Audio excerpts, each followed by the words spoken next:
Welcome to Folktales by Peta, where Africa's oldest stories rise again, wrapped in fresh mystery, wit, and magic.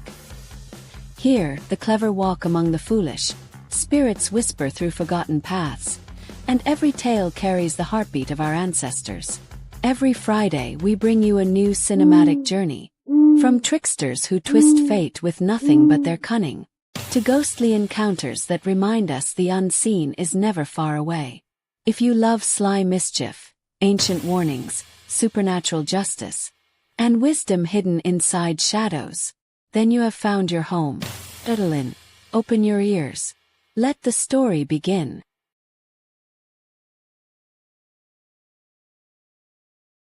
It all began on a night thick with whispers and fear, when the Omi River ran black under a blood-red moon. The village of Ikmu shivered in silence, the air heavy with tension. I, Queen Zephyra, had conquered 3 kingdoms that week, my sword singing songs of terror and obedience. Yet tonight something unsettled me. Flames licked across the fields, but no fire had been lit. Shadows stretched unnaturally, slithering like snakes over huts and maize fields. At the river's edge a man, no taller than a boy, stood alone, holding a gourd of water that glowed like captured sunlight. The villagers froze, whispering prayers and warnings. Even my generals, men who had fought beside me for decades, hesitated. I tightened my hand on my sword, heart pounding, not from fear of him, but from the sense that unseen eyes watched, judging my every move. Who was this man? Why did the river and forest obey him as if he were part of the elements themselves? That night, I realized that my usual methods of domination would fail here. By dawn, everything would be changed, and I, the queen who conquered kingdoms, would meet a force I could neither strike nor intimidate. The man's eyes met mine, calm, unwavering, and unerringly steady. His hands were stained with the red earth of the riverbank, yet he moved as if every motion had meaning beyond human comprehension. My generals urged me to strike, insisting he was weak, but instinct told me otherwise. The forest leaned closer, rustling in a language only the spirits of the land could speak. Even the Omi River seemed to hum under the blood-red moon, a low vibration that reached my bones. I had ruled with fear, and armies obeyed at a glance, yet this man inspired awe with nothing but silence and patience. I felt my confidence waver. Could my conquests prepare me for this? An encounter not with soldiers, but with wisdom anchored in humility. As the night deepened, I observed him plant seeds by the moonlight, every movement deliberate, sacred. There was a rhythm in his labor, a dialogue with the earth itself. I understood for the first time that power could exist without force, and courage without steel. The shadows around him whispered their approval, and I felt the hum of something ancient, alive and waiting. The question echoed in my mind. Could a queen bow to a man who wielded no army and no sword, yet commanded forces invisible to the strongest of rulers? The night air quivered as the flames on the distant fields licked higher, yet no fire had been struck. My soldiers muttered, uncertain, but I noticed something more disturbing. The shadows were alive. They twisted, elongated, forming shapes of ancestors long past, staring silently. The Omi River rippled unnaturally despite the windless night. My army's fear mirrored my own, but I could not turn away. Oba stood unmoving, a figure of calm defiance against the supernatural display. I had toppled kings and cities, yet here I faced a mystery beyond armies and swords. Something whispered through the rustling leaves. Pride blinds the conqueror. I had conquered lands, yet these shadows seemed to measure my heart, not my power. I realized that obedience born of fear meant nothing here. Respect had to be earned differently. The moonlight danced off Oba's gourd, revealing the faint glow of water that seemed alive. The villagers clutched each other, their eyes wide. Even I, the queen who had conquered all, felt a chill in my spine. Tonight, I knew the true lesson of this encounter had little to do with conquest. It had everything to do with humility, patience, and the invisible forces that watched over Eichmew. The Omi River hummed low and deep, vibrating through my bones.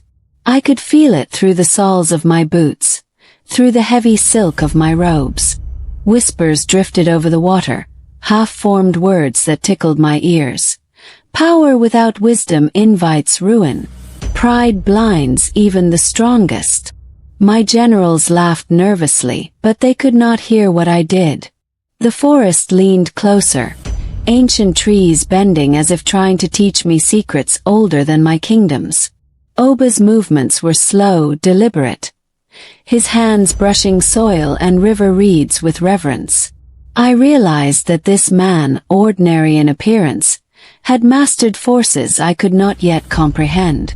Every instinct told me to strike, to show my dominance, yet I could not. The whispers continued, and for the first time, I understood fear and awe were not the same. One could wield armies, conquer cities, and still tremble under the gaze of forces beyond comprehension. The river, the shadows, the whispers, they all measured me, Queen Zephyra, and found my arrogance wanting. A chill wound through me, but not of cold. It was the first spark of humility, creeping where pride had always lived. Could not sleep. I watched Oba move through his small garden, planting seeds in perfect rows beneath the red moonlight. Each motion was careful, precise, a prayer performed in silence. The wind carried the scent of wet earth, moss, and river reeds. My army murmured, uneasy. How could a man so ordinary command such attention from unseen forces? Even the forest, the river, and the shadows seemed to defer to him. I dismounted, moving closer, yet without the intention to strike. Something told me this encounter would not end with swords or blood. The Omi River reflected the crimson moon above, turning the water into molten metal. The whispers of spirits curled around me, insistent and low. Observe. Learn. Humility will teach you more than conquest. My heart pounded in a rhythm unlike any battlefield drum. Here in this small village of Eichmew, I realized that my greatest lessons were waiting, not on distant thrones, but beside a man who had conquered nothing but the earth beneath his hands. The night pressed close, and I knew that when the sun rose, everything would change. By sunrise, I had ordered my men to build Oba a shelter, a grand structure, the finest my armies could craft. I expected awe, gratitude, maybe even fear. But Oba only smiled, shaking his head as he continued tending his small garden. Strength without patience is empty, he said softly, brushing soil from his hands. The words struck me harder than any sword. My generals whispered among themselves, uneasy, while I realized that a simple act of kindness or intimidation would not sway this man. He possessed a force deeper than armies or gold. The air seemed to thrum with unseen energy. Birds circled above, silent, observing, as though nature itself awaited the unfolding of lessons I could not yet comprehend. For the first time in decades, I felt a twinge of doubt about the power I had wielded so confidently. Even the Omi River seemed to pulse with life, reflecting the red sun in waves of molten light. Oba's calm defiance was a challenge greater than any battlefield I had faced. I understood then that patience, humility, and wisdom were forms of strength older than kingdoms.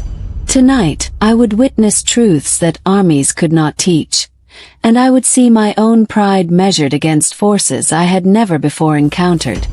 Night fell, heavy and expectant. The forest whispered secrets in the wind, twisting shadows across the village like fingers reaching for the unwary.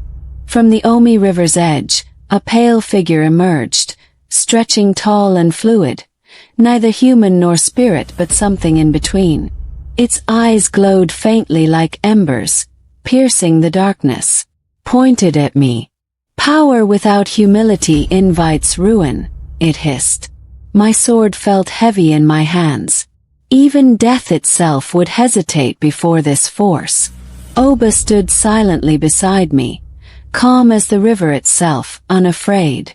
I realized my armies could not protect me here. No blade could strike what moved in the space between worlds. The shadows slithered closer, the whispers of ancestors almost audible. I swallowed hard. My conquests, my victories, all felt fragile under the weight of this judgment. This night was not about force or fear. It was a reckoning with lessons I had long ignored. Somewhere deep inside, I felt the first seeds of humility take root. Even a queen's pride could be measured, tested, and found wanting. The next morning, Oba handed me a gourd filled with water from the Omi River. Its surface shimmered like liquid sunlight. "Drink," he said. "It is shared by all as it should be." I hesitated, feeling the weight of my pride in my throat.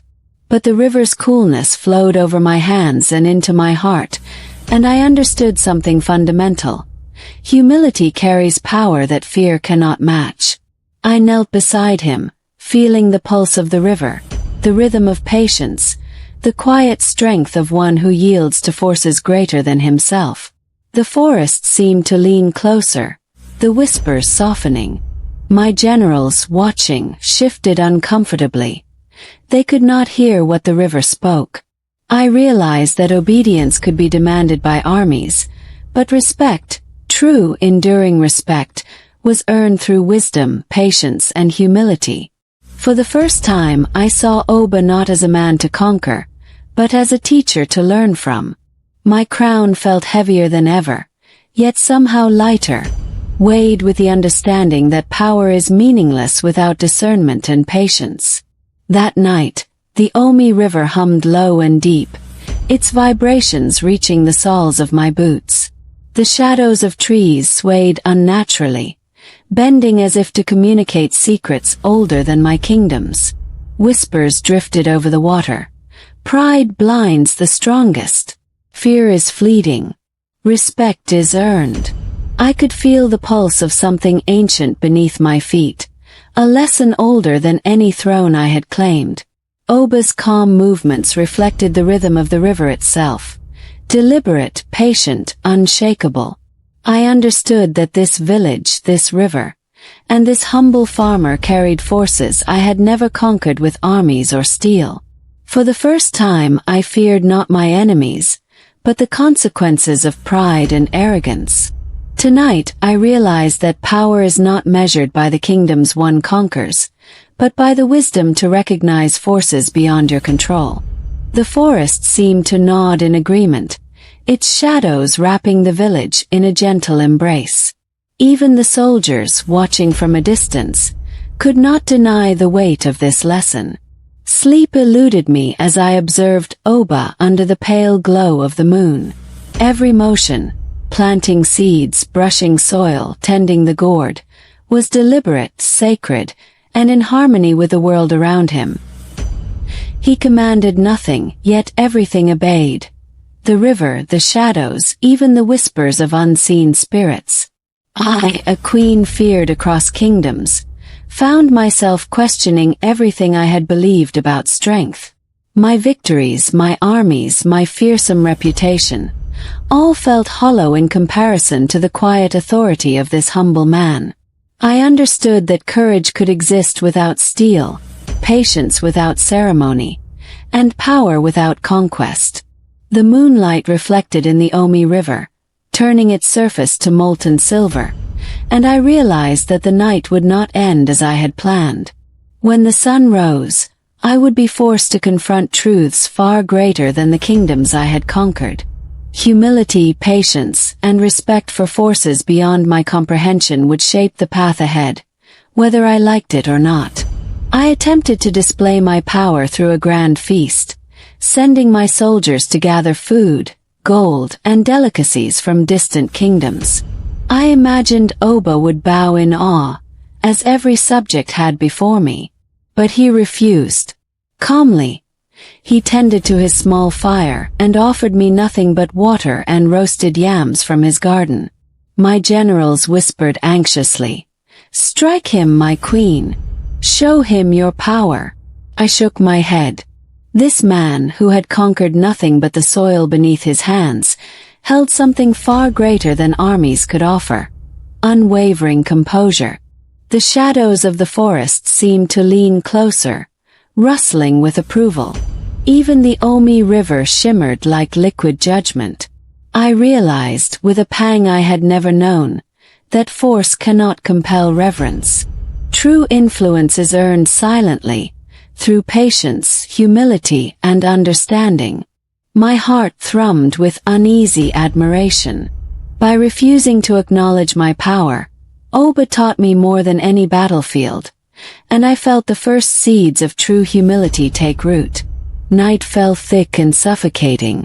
From the Omi River's edge, a pale figure emerged, tall and fluid, glowing faintly in the moonlight. It hovered silently, watching me with eyes that seemed older than the kingdoms I had conquered. "Power without humility invites ruin," it whispered, voice echoing through the trees. My generals trembled, but Oba remained calm, unmoving as the river itself. The shadows writhed around the figure, bending in impossible ways. I gripped my sword, yet I knew it would accomplish nothing. This was not a battle of strength. It was a reckoning. Pride and arrogance had led me here, and now unseen forces measured my heart. I felt the weight of every kingdom I had toppled, every crown I had claimed, pressed against my chest. Tonight I understood that humility is not a weakness. It is a shield against forces beyond comprehension. My pride had brought me here, but patience and wisdom could guide me out. The following day, I observed Oba's work closely. Each seed he planted, every motion of soil brushing, every careful step along the riverbank. It was deliberate, sacred, and patient. The villagers moved around him silently, almost reverently. I, who had demanded obedience through fear, watched a man command respect without a word. The Omi River reflected the sun in molten silver, as though approving his labor.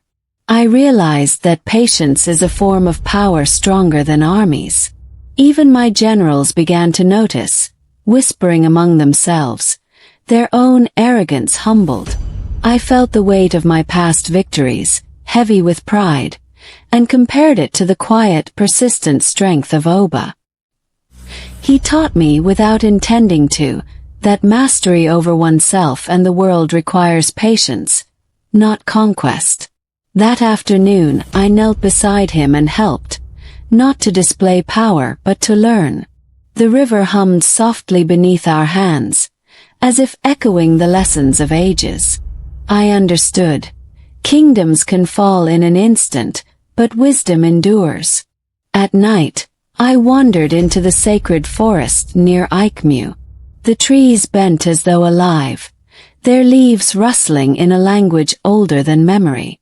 Shadows shifted, forming shapes that mimicked ancestors long past. I could feel their eyes upon me, measuring my heart. The river hummed faintly, carrying whispers that prickled my skin. Respect is earned, pride is measured, wisdom prevails. I gripped my sword, but it felt heavy and useless. My victories, once sources of pride, now seemed hollow. Even the spirits themselves deferred to Oba's quiet strength. I realized that this village, this river, and this humble man held forces far beyond my understanding. Power is not what you take. Power is what you earn through patience, humility, and the respect of those who witness it. That night, I slept lightly, haunted by shadows that taught lessons no battlefield could. Under a pale moon, I approached Oba in the village center. My crown felt heavier than any armor I had worn. I lowered myself to the earth, placing my forehead on the soil, acknowledging him not as a subject, but as a teacher. The villagers gasped, and even my generals froze. I had conquered kingdoms, yet here, beside a man who commanded nothing but respect through patience, I bowed. The forest leaned closer. The Omi River shimmered, and the shadows softened. Oba's calm eyes met mine, and I understood that true power is silent, quiet, and earned, not taken. The spirits murmured their approval, and I felt my pride loosen like chains. That night, I realized the greatest lesson of my life. Humility preserves what conquest cannot. The seeds of respect, patience, and wisdom had been planted, and I was ready to learn them fully. The night air thickened, colder than any I had felt before. A shadow slithered along the edge of the Omi River, tall and fluid, with eyes like molten coal. It paused, observing me, its presence older than any throne I had conquered. My generals trembled, whispering prayers, but I stood silent, remembering the lessons Oba had taught. The shadow hissed. The proud cannot escape the judgment of unseen forces. My sword felt meaningless, my armies powerless. I realized that my survival here depended not on conquest, but on humility.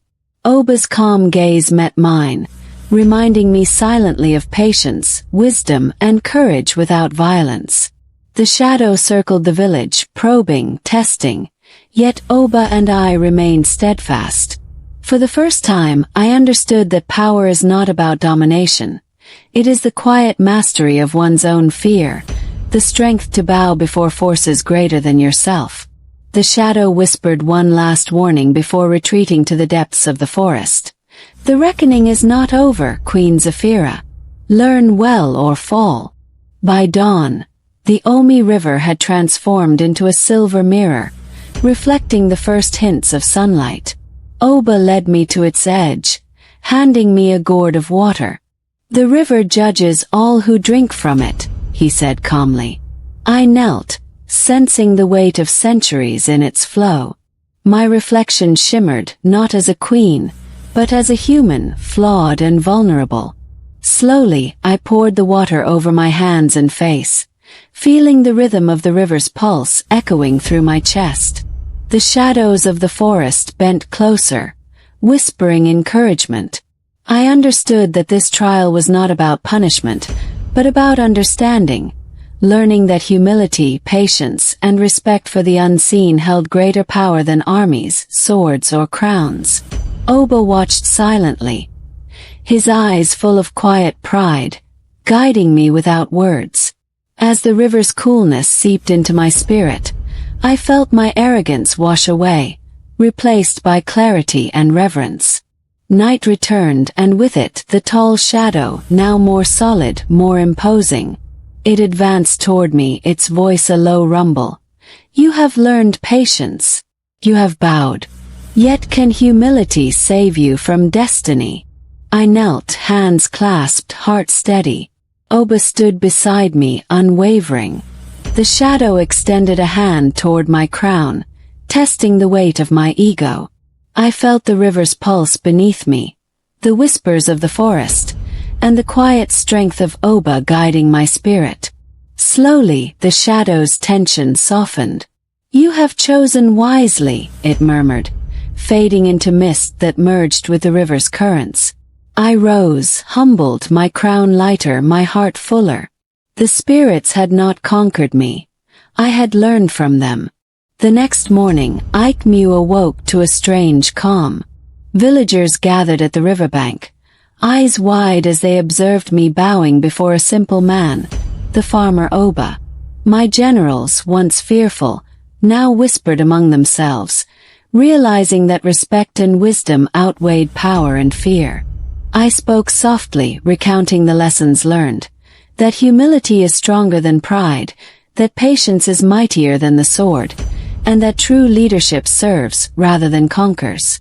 The river glimmered, a silent witness, and the forest swayed in agreement. Even the shadows seemed gentler, honoring a queen who had learned to bow. The villagers absorbed these truths, knowing that Eichmew would never be ruled by arrogance again.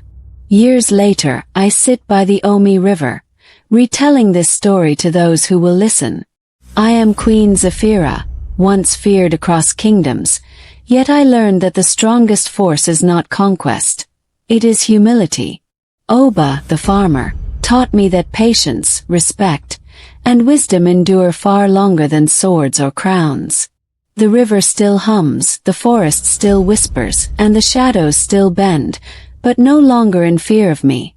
They bend in acknowledgement of lessons learned. Even a queen can bow, and even a humble farmer can command the forces of the unseen. Pride blinds, wisdom preserves. Fear passes, respect endures. That is the lesson of Eichmew, the Omi River, and the night I bowed to a man who commanded nothing but reverence. And if you are still listening, know this. Power is measured not by kingdoms conquered, but by the hearts touched, the lessons learned, and the humility embraced. And that is today's tale from Folktales by Peta, a place where every story carries a lesson, every shadow has a voice, and no journey ends without wisdom. If this story stirred your spirit, remember to like, share, and subscribe, so you never miss the next Friday's adventure into the world of tricksters, spirits, and the mysteries that shape our lives. Thank you for listening. Until next week, travel safely. The night still watches.